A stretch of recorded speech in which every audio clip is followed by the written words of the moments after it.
오늘의 말씀 누가복음 21장 34절부터 36절 말씀입니다. 너희는 스스로 조심하라. 그렇지 않으면 방탕함과 술 취함과 생활의 염려로 마음이 둔하여지고 뜻밖의 그날이 덫과 같이 너희에게 임하리라.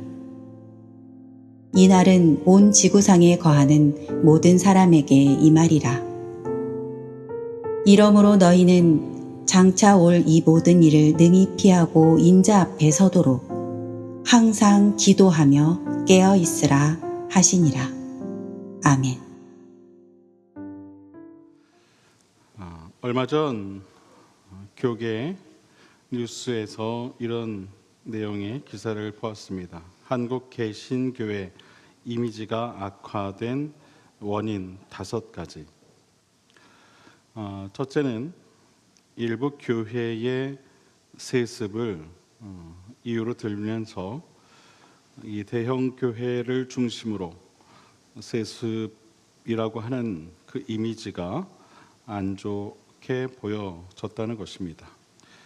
그 두 번째는 물질적 세속화를 이야기하면서 교회가 너무 대형화 그리고 심지어 기업화 또 부자가 되면서 그 이미지가 안 좋아졌다는 것이죠. 그리고 세 번째는 이 도덕적 불감증을 이야기했으며 네 번째는 일부 교회의 잘못된 혹은 과도한 선교와 전도 방법을 이야기를 했습니다. 그리고 마지막으로 5번째는 신앙이 생활화되지 못하고 생활이 신앙화되지 못한 것을 꼽았습니다. 한 여론조사를 보게 되면 기독교에 대해 안 좋은 느낌을 가지는 이유 1위에는 교인들이 진실성이 없어 보이기 때문이고 2위는 교인들이 이기적이기 때문이었다고 합니다. 성도들의 본이 되는 생활과 하나님을 향한 순수한 열정이 온 백성에게 칭송을 받았던 사도행전에 나오는 이 초대 교회의 모습은 온데간데 없고 오늘날 이처럼 자기밖에 모르는 신앙만 남아 있는 교회의 모습은 우리 모두의 가슴을 아프게 하는 것이 사실입니다. 이 모든 것이 어찌 보면 교회와 또한 우리 각 개인의 신앙의 정체성을 잃어버렸기 때문이 아닌가 싶습니다. 항상 깨어 있어서 세상의 빛과 소금이 되어야 할 교회가 항상 깨어 있지 못하고 세상의 가치에 어느새 물들여 버렸기 때문입니다. 어제 오늘 점심과 또 교회 청소를 위해 오신 제가 누구라고 말씀을 드리지 않겠습니다. 두 분의 여선교회 우리 장로님과 권사님 뭐 이렇게 이야기하면 다 아실까요? 이런 비슷한 이야기를 나눴었습니다. 교회 안에서는 모두가 거룩하면서 교회 밖에서는 전혀 그렇지 못한 그런 크리스찬들이 참 많은 것 같다라고 하는 그런 이야기였습니다. 사실 우리 모습을 가만히 들여다보면 이 말이 전혀 틀린 것이 아닙니다. 그래서 우리가 일상 속에서 이 말씀을 묵상하고 또 기도를 쌓아가고 또 찬송을 통해 영성을 회복해가는 일을 해야 할 이유가 바로 여기에 있는 것입니다. 우리 신앙은 자연적으로 성장할 수 없습니다. 끊임없는 신앙적 경험이 필요하죠. 하나님의 말씀을 배우고 또 기독교 문화를 익히고 교회의 전통을 답습해가는 그런 노력이 분명히 있어야 합니다. 이것을 놓치면 안 된다는 겁니다. 우리는 다양한 신앙의 방편들을 통해 우리의 이 신앙의 정체성을 찾아가야만 하는 것입니다. 계속적인 이러한 노력들이 우리로 하여금 이 올바른 신앙을 찾게 할 것이고 하나님의 자녀라고 하는 그 사실을 깨닫게 할 줄로 믿습니다. 만약 이러한 신앙 생활이 무너지게 되면 우리는 어느새 크리스천으로서의 정체성을 잃어버리게 될 것이고 그 결과 내가 정말 크리스천인가? 라고 하는 질문에 대해 스스로 의심하게 되고 말 것입니다. 사단은요, 우리로 하여금 바로 이러한 생각을 하도록 끊임없이 우리를 유혹합니다. 내가 정말 크리스찬인가? 나는 지금 신앙생활을 잘하고 있는가? 혹 그렇지 못한 것은 아닌가? 스스로를 의심하게 만든다는 것이죠. 사단의 역할이 바로 그런 겁니다. 끊임없이 의심하게 만든다는 거예요. 때로는 어떤 삶의 바쁨으로 인해 어떤 좋지 않은 상황들로 인해 부정적인 생각에 빠지게 하거나 우리의 신앙생활을 흔들어 놓을 아주 기발한 그러한 방법들을 끊임없이 생각해 내게 한다는 것이죠. 그러므로 만약 여러분의 마음과 삶 가운데 이와 같은 이 분주함 또 혹은 의심과 같은 그런 생각들이 있다면 한 번쯤 스스로를 돌아보실 수 있게 되기를 주님의 이름으로 부탁을 드립니다. 과연 나의 신앙은 지금 올바른 길을 가고 있는가? 나는 나의 이 신앙의 정체성을 잃지 않기 위해 노력하고 있는가? 스스로에게 한번 물어보시기를 바랍니다. 그때 여러분 마음속에 에이 사는 게 바쁜데 뭐 지금 하고 있는 일이 너무 분주해. 혹 이러한 이유로 내 신앙이 멈춰 있지는 않은지 한번 꼭 돌아보실 수 있게 되기를 바랍니다. 여러분, 여러분의 영혼을 위한 일보다 더 중요한 일은 없습니다. 믿으십니까? 여러분의 영혼을 위한 일보다 더 중요한 일은 없어요. 여러분이 살아가는 이유가 무엇입니까? 사는 게 바쁘다는 생각은 사실 그리 중요한 생각은 아닐 것입니다. 그런데 우리는 계속해서 사는 게 바쁘다는 그 이유에 붙잡혀 살아가죠. 이것은 사단이 주는 생각일 뿐입니다. 우리가 영적으로 깨어있고 영혼의 갈급함이 가득하다면 바쁘더라도 나의 영혼의 양식을 위해 우리는 끊임없이 말씀과 기도로 무장해야 하는 것이 맞습니다. 이 말은 사는 것이 바빠서는 안 된다는 이야기가 결코 아닙니다. 사는 것은 바빠야 할 필요가 있죠. 그러나 그런 중에 있을지라도 우리의 영혼은 항상 깨어 있기 위해 노력해야 한다는 것입니다. 주님도 제자들에게 이런 말씀을 자주 하셨죠. 항상 깨어 있으라. 항상 깨어 있으라. 그러면서 뒤에 항상 이런 말씀을 하셨습니다. 때가 가까이 왔다. 때가 가까이 왔다. 여러분, 우리가 사는 이 때가 어떤 때인지 아십니까? 마지막 때입니다. 마지막 때예요. 여러분, 이 사실을 잊어서는 안 돼요. 언제 주님이 오실런지 아무도 모른다는 거예요.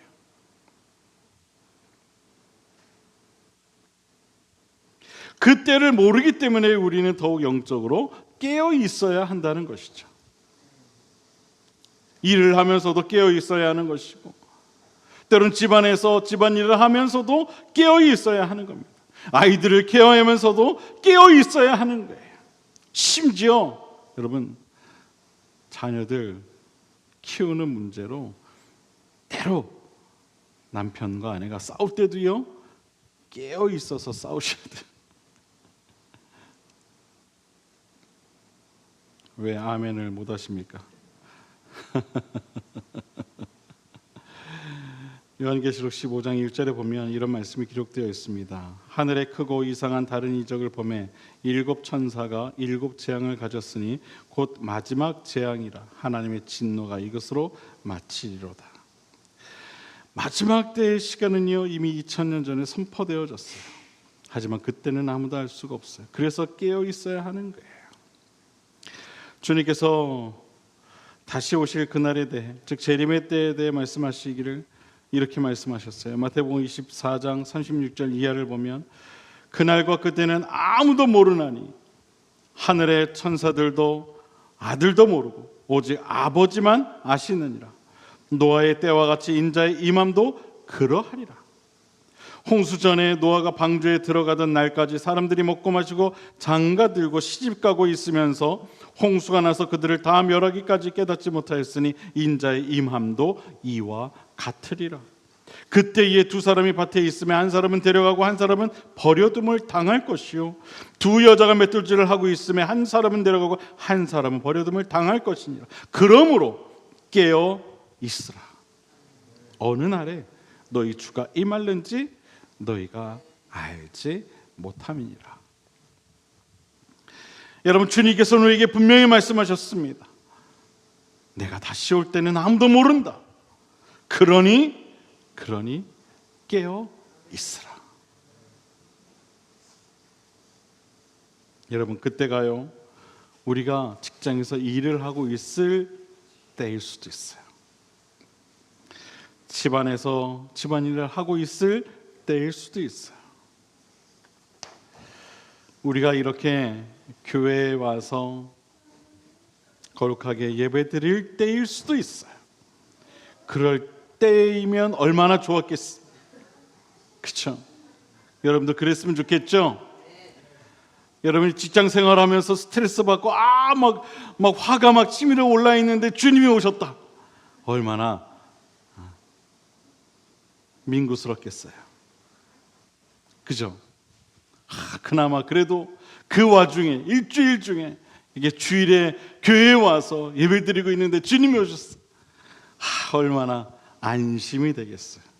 그렇죠? 그런데요, 그때는 아무도 모른대요. 주님 말씀하세요. 그때는 아무도 몰라. 나도 몰라. 오직 아버지만 아셔. 그러니 깨어 있어야 해. 사랑하는 여러분, 저는 여러분이 항상 깨어있는 신앙이 될 수 있게 되기를 바랍니다. 영적으로 깨어있어서 무슨 일을 하든 또 어디에 있든 또 때로는 여러분의 감정 상태가 어떠하든 그것과 상관없이 늘 깨어있는 신앙이 꼭 되실 수 있게 되기를 주님의 이름으로 부탁을 드립니다. 그러기 위해서는 우리에게 필요한 것이 있어요. 그게 뭐냐면 더욱 하나님 말씀에 집중하는 삶을 살아야 돼요. 말씀은 살아있는 하나님의 음성입니다. 믿으십니까? 하나님의 말씀에는 하나님의 능력이 있어서 이 말씀을 듣고 보고 하는 이들로 하여금 생명을 얻게 합니다. 에스겔서 37장에 보면 이런 말씀이 나오죠. 또 내게 이르시되 너는 이 모든 뼈에게 대언하여 이르기를 너희 마른 뼈들아 여호와의 말씀을 들을지어다. 주 여호와께서 이 뼈들에게 이같이 말씀하시기를 내가 생기를 너희에게 들어가게 하리니 너희가 살아나리라. 너희 위에 힘줄을 두고 살을 입히고 가죽으로 덮고 너희 속에 생기를 넣으리니 너희가 살아나리라. 또 내가 여호와인 줄 너희가 알리라 하셨다 하라. 이에 내가 명령을 따라 대언하니 대언할 때에 소리가 나고 움직이며 이 뼈 저 뼈가 들어맞아 뼈들이 서로 연결되더라. 아멘. 하나님의 말씀이 선포되자 마른 뼈가 다시 붙고 힘줄이 생기고 살이 붙고 생기가 그 안에 들어가 살아나는 놀라운 역사가 있게 된 것입니다. 히브리서 4장 12절 이하 말씀을 보면 이런 말씀이 나옵니다. 하나님의 말씀은 살아있고 활력이 있어 좌우의 날선 어떤 검보다도 예리하여 혼과 영과 및 관절과 골수를 찔러 쪼개기까지 하며 또 마음의 생각과 뜻을 판단하나니 지으신 것이 하나도 그 앞에 나타나지 않음이 없고 우리의 결산을 받으실 이의 눈앞에 만물이 벌거벗은 것 같이 드러나느니라. 그러므로 우리에게 큰 대사장이 계시니 승천하시니 곧 하나님의 아들 예수시라. 우리가 믿는 도리를 굳게 잡을지어다. 아멘. 여러분, 이 말씀만 보더라도 우리의 신앙을 지키기 위한 최고의 방법은 우리가 하나님 말씀에 집중하는 것이라는 사실을 우리는 알 수가 있습니다. 우리의 생각과 우리의 마음이 답답해지고 삶의 문제가 나를 짓누를 때에, 어두운 생각이 나를 사로잡을 때에, 그때 우리가 하나님 말씀에 집중해야 할 때임을 여러분 꼭 기억하실 수 있게 되기를 바랍니다. 우리가 하나님 말씀에 집중하는 그 순간 우리를 붙잡고 있던 그 모든 어두운 생각들은 반드시 물러가게 될 줄로 믿습니다. 말씀을 깨닫고 말씀으로 충만한 사람은 어떠한 사단의 공격에도 흔들리지 않습니다. 실제로 하나님 말씀에 집중하는 사람들은요, 그 삶이 얼마나 평온한지 모릅니다. 평온해요. 평온해. 흔들림이 없어요. 사단은요, 우리의 이러한 상태를 가장 싫어합니다. 평온한 상태를 제일 싫어해요. 하나님 말씀에 집중하여 그 삶이 평온할 때 사단은요, 안절부절해요. 빈틈이 없기 때문에 그렇죠. 여러분, 우리가 아무것도 하지 않으면요, 어떤 영적 싸움에서도 우리는 이길 수 없어요. 우리가 하나님 말씀에 충만할 때 더욱 우리의 영적 싸움은 극렬해지게 되는 것이죠. 그러나 그 싸움에서 우리는 항상 승리할 수 있게 되는 것입니다. 말씀은요, 성령의 검과 같습니다. 악한 생각을 끊어버릴 수 있는 아주 예리한 칼과 같죠. 그런데 이 칼은요, 방치하면 안 돼요. 방치하면 안 돼요. 방치하면 무뎌지기 마련입니다. 칼은 그렇더라고요. 여러분, 주방에서 쓰는 칼들 자주 이렇게 좀 갈아주십니까? 자주 좀 이렇게 갈아주세요. 갈지 않은 칼은요, 양파를 썰 때 잘 썰리지 않더라고요. 자꾸 미끄러져요. 그러면은 손이 다치게 되는 거예요. 자주 갈아줘요. 날을 세워야 되는 거예요. 그래야 잘 썰리게 되어 있어요. 사용하지 않고 방치하는 칼은 무뎌지고 더 나아가 녹슬 뿐입니다. 예리한 칼은 힘을 주지 않아도 모든 것을 자를 수가 있어요. 만약 여러분이 악한 생각들을 잘라낼 수 없다면 그것은 여러분은 안에 있는 그 말씀의 검이 무뎌진 거예요. 절연히 잘라낼 수 없다. 그것은 내 안에 말씀의 검이 무뎌졌다는 거예요. 이런 분들은 주일날 집에 가서 성경을 고이 모셔두었다가 주일 아침에 먼지 털고 오시는 분들이에요. 사랑하는 여러분, 하나님은 우리에게 말씀의 검을 주셨어요. 말씀의 검을 주셨어요. 이 검을 여러분 손에 꼭 붙드시길 바랍니다. 그리고 더욱 예리한 칼이 될 수 있도록 계속해서 그 칼을 연마하시길 바랍니다. 늘 일상 속에서 하나님의 말씀을 놓지 않으시기를 주님의 이름으로 부탁을 드립니다. 그래서 어떤 악한 생각이 들어와도 단칼에 그것을 잘라낼 수 있는 그런 믿음의 용기가 있는 저와 여러분 모두의 신앙이 될 수 있게 되기를 바랍니다. 그리고 두 번째로는 기도입니다. 사단은 큰 교회는 무서워하지 않는데요, 기도하는 교회는 무서워한대요. 큰 교회는 안 무서워해도 기도하는 교회는 무서워한다는 겁니다. 여러분이 기도하고 있는 한은 어떤 악한 생각도 엄습할 수가 없어요. 항상 깨어 있기 때문이죠. 영적 시험을 많이 받았다? 그것은요, 기도의 줄을 놓고 있기 때문에 그런 거예요. 삶에 고민이 많다? 그것은 기도하지 않고 고민하기 때문에 그래요. 우리 살면서 고민을 참 많이 합니다. 그렇죠? 혹시 지금도 고민하고 계신 분들 계시지 않으세요? 성경에는요, 그 어디에도 주님께서 기도하지 않고 고민하셨다라고 하는 문구가 하나도 없어요. 예수님께서 그토록 열심히 기도에 집중하셨던 이유가 무엇일까? 왜 그토록 바쁜 사역 가운데서도 시간을 정하여 가며 기도를 하셨을까? 여러분, 그것은요, 우리에게 그렇게 열심히 집중해서 기도해야 할 것을 가르쳐 주시기 위해서 그랬었던 거예요. 주님은 참 대단하셔. 어떻게 저렇게 기도에 힘을 쓰셨을까? 참 대단하셔. 역시 주님.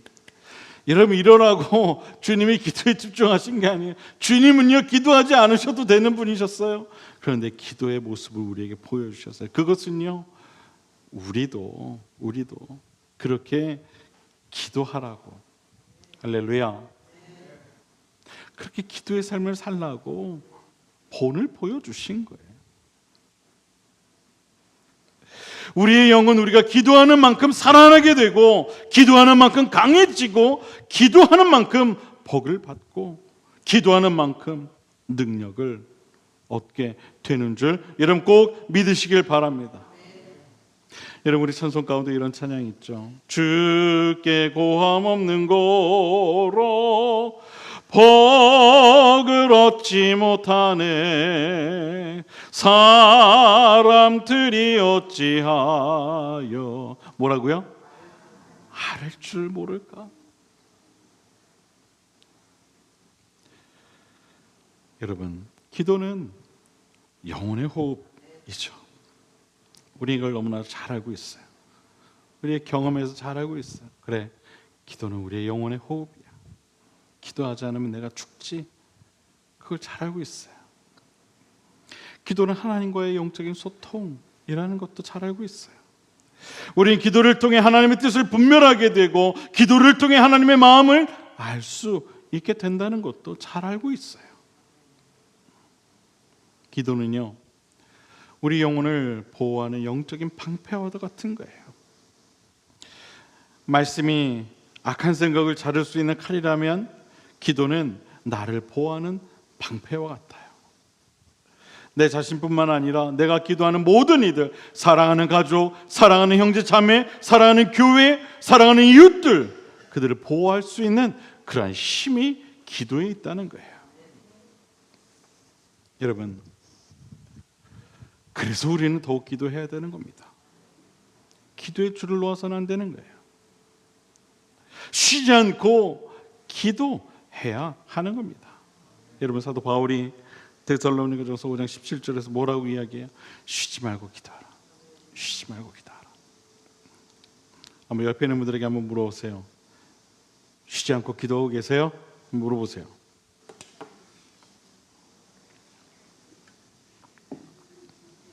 차마 물어보지 못하시겠죠? 내가 자신이 없으니까. 내가 자신이 없으니까 질문조차 하기가 어려울 수 있을 거예요. 여러분, 이 말씀의 의미는요, 뭐 아무것도 하지 말고 기도하라는 것이 아니라요, 기도는요, 쉴 수 있는 것이 아니라는 걸 이야기하는 거예요. 매일매일 순간순간 우리는 기도해야 한다는 것을 우리에게 일러주고 있는 거예요. 때로는 기도하기 싫을 때가 있어요. 아니, 기도가 되지 않을 때가 있죠. 오늘은 좀 쉬고 싶다, 그런 생각이 들 때가 있어요. 그런 생각은요, 주님이 주신 생각이 아닐 거예요. 사단이 주는 생각일 거예요. 이걸 잘 분별할 수 있어야 되는 거죠. 오늘 좀 피곤하니까 오늘은 좀 쉬어야지. 오늘 좀 일이 좀 바쁘니까 오늘은 좀 쉬어야지. 이런 거 주님이 주신 생각이 아닐 거예요. 여러분, 사도 바울은 우리에게 쉬지 말고 기도하라 말하면서 괄호 열고 오늘은 피곤하니까 좀 쉬어도 됩니다 가로 닫고 이렇게 하지 않았어요. 그렇죠? 성경에 보면 그런 게 전혀 없어요. 그냥 쉬지 말고 기도하라 이거밖에 없어요. 근데 우리 자꾸 거기 괄호를 뭘 넣어요? 오늘은 좀 바쁘니까 쉬어도 되겠지? 오늘은 좀 힘들었으니까 쉬어도 되겠지? 우리가 만든 괄호를 막 넣죠. 좀 괄호라도 있으면은 우리 마음이 좀 편했을 텐데 사도 바울은 그렇게 해주지 않았어요. 기도를 쉴 수 있는 것이 아니라는 겁니다. 내 기분에 따라 기도해도 되고 안 해도 되고 하는 것이 아니라는 거예요. 영적인 호흡을 멈추는 순간 우리 영혼의 뇌는 산소 결핍으로 정지되고 말 거예요. 하나님에 대한 생각이 흐려지고 기도가 멈추는 순간 우리의 생각은 혼미해지고 말 겁니다. 판단력이 흐려지게 될 거예요. 사단은 그러한 우리의 생각을 노리는 것이죠. 사랑하는 여러분, 여러분의 기도가 끊어지지 않게 되기를 주님의 이름으로 부탁을 드립니다.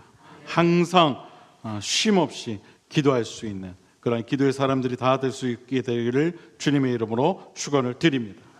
그리고 세 번째는 정결함입니다. 정결함. 오늘날 많은 사람들이 이미 세속화되어 버렸어요. 한국 교회도 여기에 무척 약해져 있는 것이 사실입니다. 세속화에 약해져 있는 게 사실이에요. 신앙생활하면서 체험한 성령 충만한 그 마음, 또 받은 은혜를 이러한 이 세속화의 삶의 패턴으로 인해 다 잃어버리고 있어요. 여러분, 아무리 성령 충만하고 받은 은혜가 커도 세상 속에서 우리가 정결하지 못하면은 그것이 무슨 소용이겠어요? 받은 은혜를 세속화된 나의 어떤 삶의 습성으로 인해 다 잃어버리게 되면 그것이 무슨 의미가 있냐는 거예요. 내 안에 악한 생각과 부정한 것과 거짓과 비방과 시기와 질투와 미움과 혼란과 가식과 세상의 가치와 같은 것들로 가득해 있으면 여러분 그것이 무슨 의미가 있겠습니까? 아무 소용없을 거예요. 아무리 하나님께서 성령 충만함을 부어주시고 하나님의 은혜를 부어주신다 한들 여러분 그것이 무슨 의미가 있겠어요? 아무 소용없게 되고 마는 거예요. 거룩과 정결함이 없는 신앙은 결코 내 자신과 세상을 변화시킬 수 없는 거예요. 시편 51편을 보면 이런 말씀이 나옵니다. 하나님이여 내 속에 정한 마음을 창조하시고 내 안에 정직한 영을 새롭게 하소서. 나를 주 앞에서 쫓아내지 마시며 주의 성령을 내게서 거두지 마옵소서. 아멘. 여러분 시편 기자는 이렇게 기도하죠. 가장 먼저 내 속에 정한 마음을 창조해 주실 것을 요청합니다. 즉 새롭게 해주실 것을 요청한 거예요. 여러분 우리의 마음과 생각이 정결하지 못하면 결코 우리는 성령 충만한 삶을 살아갈 수가 없는 것입니다.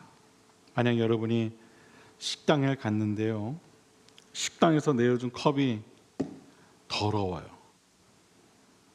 그러면 그 컵에다가 물을 따라서 깨끗한 물을 따라서 마실 사람 한 분이라도 계십니까? 그게 보여요. 설거지가 안 됐어. 여자 여기 립스틱이 묻어 있고 손때가 묻어 있고 그걸 그냥 내왔어요. 지저분해. 거기다 깨끗한 물을 부어서 마실 사람이 있었어요? 한 사람도 없을걸요. 어떻게 하시겠어요, 여러분? 사장님, 컵 바꿔주세요. 깨끗한 컵 주세요. 이 더러운 컵 여기다 어떻게 물을 부어서 마실 수 있어요? 빨리 바꿔오세요. 여러분 오늘 여러분의 마음이 깨끗한 정결한 그런 마음이 되시길 바랍니다. 여러분 안에 아직 남아있는 악하고 어떤 부정한 생각, 그리고 거짓과 비방과 시기와 질투와 미움과 혼란과 가식과 세상의 가치와 같은 그 모든 것들을 주님 앞에 내려놓으실 수 있게 되기를 바랍니다.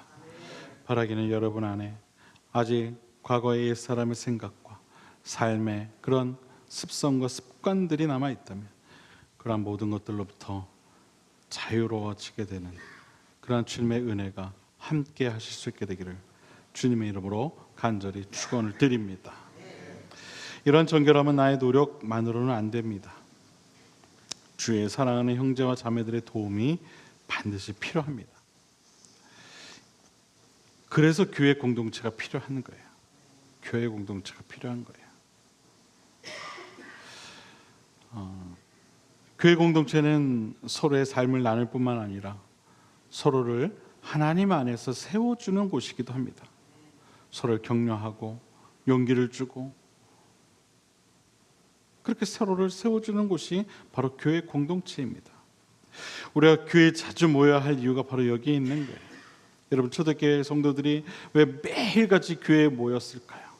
서로를 격려하고 서로를 세워주기 위해서 그런 거예요. 다른 거 없어요.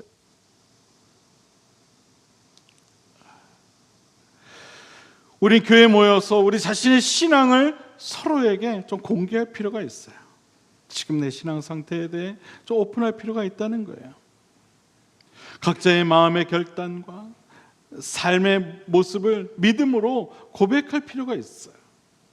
우리가 교회에 모여서 다른 이야기 하지 말고, 제발 좀 다른 이야기 하지 말고 서로의 믿음의 그 이야기를 좀 나눌 필요가 있다는 거예요. 무언가를 숨기고 가리는 어두운 삶을 좋아하는 사탄은요, 투명한 삶을 살아가는 크리스찬을 공격할 수 없어요. 다 오픈되었기 때문에 공격할 여지가 없는 거예요. 근데요, 자신을 숨기고 가리는 사람은요, 공격하기가 쉬워요. 여러분, 말씀과 함께하는 공동체, 또 기도하는 공동체, 정결한 공동체는요, 반드시 하나님께서 그들을 돌아보시는 줄 믿으시길 바랍니다. 이러한 약속에 대해 성경은 이렇게 이야기하죠. 오직 기도와 간구로 너희 구할 것을 감사함으로 구하라. 그리하면 이 모든 것을 너희에게 더하시리라. 아멘. 사랑하는 여러분, 삶 속에서 깨닫게 되는 진리는요, 참 달콤합니다. 나의 삶 순간순간마다 흘러가는 시간 속에서 나를 향한 하나님의 음성을 발견하는 일은요, 정말 가슴 벅찬 일이 아닐 수 없어요. 신앙생활은 이런 겁니다. 이런 거예요. 나의 삶을 통해 선포되어지는 하나님의 그 신비한 음성을 듣는 그 기쁨이 있어야 되는 거예요. 저는 여러분 모두가 그런 기쁨을 꼭 누리실 수 있게 되기를 바랍니다. 순간마다 흘러가는 시간 속에서 하나님의 음성을 듣는 노력, 또 그 음성에 맞춰 살아가고자 하는 그 결단들, 내 기준이 아니라 주님의 그 기준에 맞춰 살아가는 일, 그것이 우리의 신앙 생활이라는 거예요. 이러한 사실을 꼭 깨닫고 항상 깨어 있으시면서 정말 주님 안에서 행복한 그런 신앙생활을 할 수 있는 저와 여러분 모두가 될 수 있게 되기를 바랍니다. 주님 앞에 서도록 하십시오. 주님 앞에 서도록 하십시오. 그러면 주님은 여러분의 모든 것을 돌보아 주실 것입니다. 기도하겠습니다.